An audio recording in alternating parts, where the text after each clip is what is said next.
The British Ministry of Defense claims that Russia cannot establish dominance in the air over Ukraine. Apparently, it's because Ukrainian air defenses are so modern, they are so well maintained and operated by amazing specialists. I mean, that is literally what the daily update from the British Ministry of Defense is saying. And this is a video of a Russian aircraft dropping clusters of bombs on Ukrainian positions. Videos like this one are published every day by the Russian Ministry of Defense. Every single day, multiple new videos come out showing various airstrikes, drone strikes. Every day, Russia launches dozens of cruise missile strikes against various targets in Ukraine, even the targets that are all the way in western Ukraine, 1,000 kilometers from the front lines, are being targeted. The Russian Ministry of Defense claims that every day the Russian Air Force destroys about 40 to 80 targets,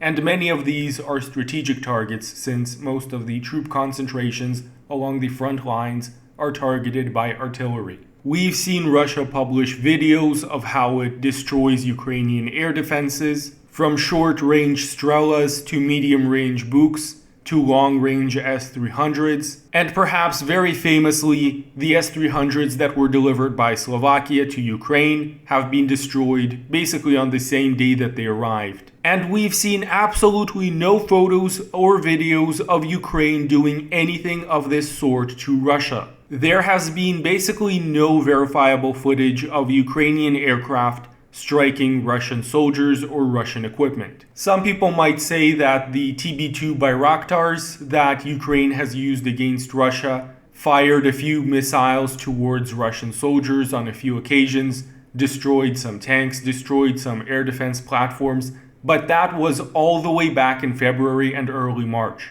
I'm not going to deny the effectiveness of the Bayraktar UAV, but those UAVs have all been knocked out. Ukraine doesn't have any left since around the middle of March. However, Russia, on the other hand, is continuing to use its own drones, its Forepost R and Inahodets UAVs. Besides drones, there has been no footage or reports of Ukrainian forces launching cruise missiles into Russian territory. And they've basically openly said that they would do so if they ever had a chance. The Ukrainian National Security Council has pretty much openly said that they will target the bridge that connects Crimea to the Russian mainland. The only reason that they haven't done so as of right now is because they are physically unable to. That bridge is far outside of the reach of their artillery and tactical ballistic missiles. So, given all of this, how can the British Ministry of Defense seriously claim that Russia hasn't established dominance in the air? How can any Ministry of Defense not get red-faced with shame after saying such blatant lies? Anyways, to anybody who hasn't realized this yet, this video is just going to be me ripping into the various claims that are made by the British Ministry of Defense. And for the record, before anybody starts accusing me of claiming to know more than the British Ministry of Defense, than the Ministry of Defense of any country for that matter, if anybody is going to say that, then you're missing the entire point of this video. Of course, I don't know more about the situation on the ground than the Ministry of Defense of an entire country. But I'm not here to correct the British Ministry of Defense. I'm not here to tell the British Ministry of Defense that, oh, they're wrong on this, they're wrong on that. No, I am here to point out the blatant and ridiculous lies that the British Ministry of Defense is knowingly putting out there. The British so-called intelligence services are blatantly lying in their daily reports. And these are not even well-woven or well-construed lies. These are obvious lies. As obvious as, for example, the lack of weapons of mass destruction in Iraq. All it takes is an iota of knowledge on the subject and two brain cells to rub together to see that this is blatant misinformation, that this is propaganda. Ukraine claims that it has destroyed more than 170 Russian fixed-wing aircraft. But the source for these claims is essentially the Ukrainian Ministry of Defense's ass.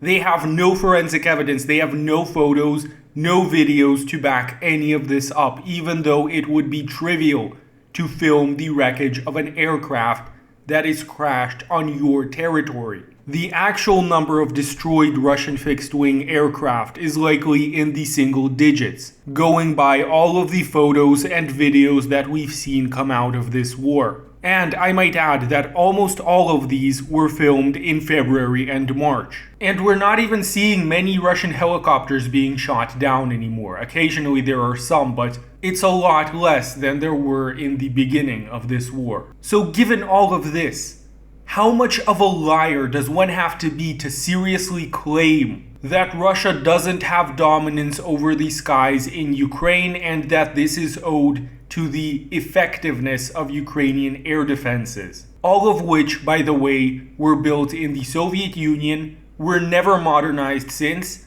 and have since only degraded due to a lack of maintenance and the age of the equipment itself. Anyways, moving on to the next blatant lie, the lie that Russia has somehow failed to establish dominance in the naval domain. Some people might start talking about the Moskva cruiser here. They might say that since Russia lost its Black Sea flagship, that's just a clear indicator that they don't control the seas, which would also be a ridiculous claim.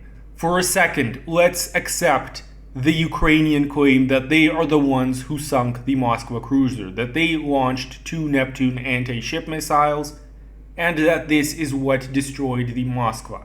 And to be fair, this course of events is not all that unlikely, so let's just go with it for the sake of the argument. So the Russian Black Sea flagship was sunk by Ukrainian anti-ship missiles.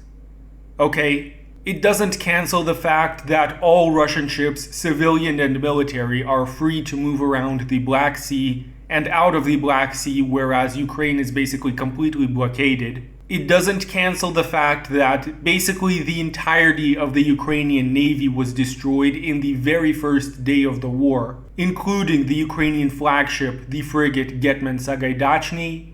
All of this was destroyed on the very first day of the war. Not on day 50, like the Moskva cruiser, but on day 1. And lastly, it's not like the Moskva cruiser was sunk immediately by Neptune anti-ship missiles as soon as it entered their range. The Moskva was circling around Snake Island, presumably conducting long-range reconnaissance via its radars. Ever since day 1 of the war, it's been there for 50 days before it was even targeted. What does that say? What does it say when an enemy warship stays on your coast for 50 days before you even have the ability to target it? Does this speak of anything resembling naval parity between Russia and Ukraine? Is anybody seriously going to try to claim that Ukraine is contesting control over the air and the sea with Russia? I think that one would have to be on more drugs than the Z-Man himself to seriously make such a claim. And finally, let's talk a little bit about this last claim, the claim that Ukraine is conducting these serious counteroffensives, which are preventing the Russians from gaining any territory. This is the next day's briefing. Now Russia is gaining territory, but it's only a little bit, it's not so much. This is really hilarious. Notice how they're talking about high Russian losses and especially about low Russian morale. Like, how would they even know this? Is there a BBC correspondent that is asking these soldiers one by one on what their opinion of the war is, what their morale is like? No, of course there isn't. There is physically no way that British intelligence can know anything about today's morale of the Russian military. Besides, why would your morale be low if you're winning? Why would your morale be low if you are gaining territory? So notice how they're trying to weasel their way out of saying the obvious truth, that Russia is winning the war. When Russia isn't making gains along the front lines, it's not because the fighting has subsided due to Orthodox Easter. No, it's because the Ukrainian forces are conducting these fierce, brave counteroffensives that are pushing back the Russians from we don't actually know where. I wish the British Ministry of Defense would tell us which towns, which villages have the Ukrainian forces reclaimed. And when Russia is advancing and is making territorial gains, then it's suddenly, oh, but it's okay, it's only a little bit of territory.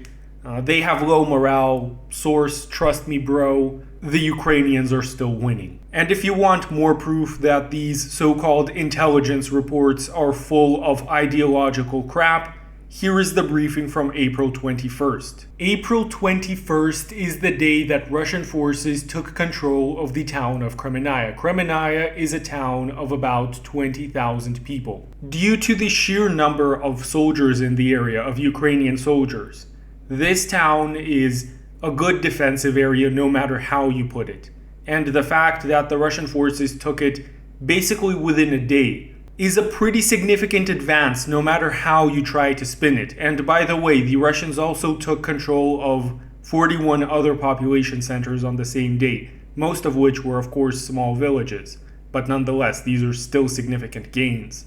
So how does the British Ministry of Defense spin this? Well, they just don't talk about it. I've looked at all of the reports from April 20th to April 24th, and I found no mention of the town of Kremenaya or all of these other dozens of villages that the Russians had secured within a single day. The most that these British Defense Intelligence reports said was that Russia was advancing towards a bunch of towns. They never made any mention of Russia actually securing, of Russia capturing any population centers. And by the way, the claim that Russia has secured 42 population centers within one day isn't a Russian claim, it is a Ukrainian claim. Anyways, these are the briefings of the British Ministry of Defense in a nutshell. A small, absolutely tiny nugget of fact-based reporting, riddled with tons and tons of ideological bullcrap. And I have to say this is really pathetic. The entire complex that the British establishment has about Russia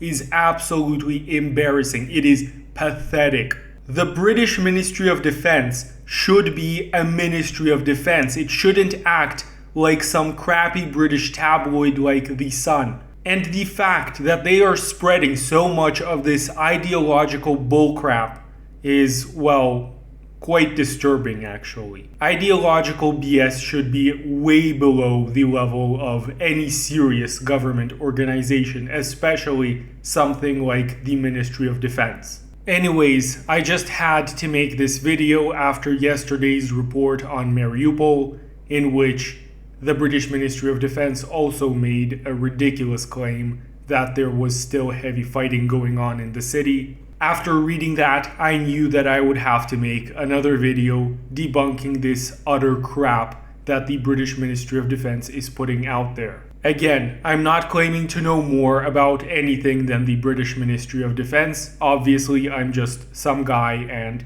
the British Ministry of Defense has the resources of an entire country. But that doesn't change the fact that British government organizations are so riddled with this ideological crap that they are physically unable to state the truth. And by the way, I almost forgot to mention this.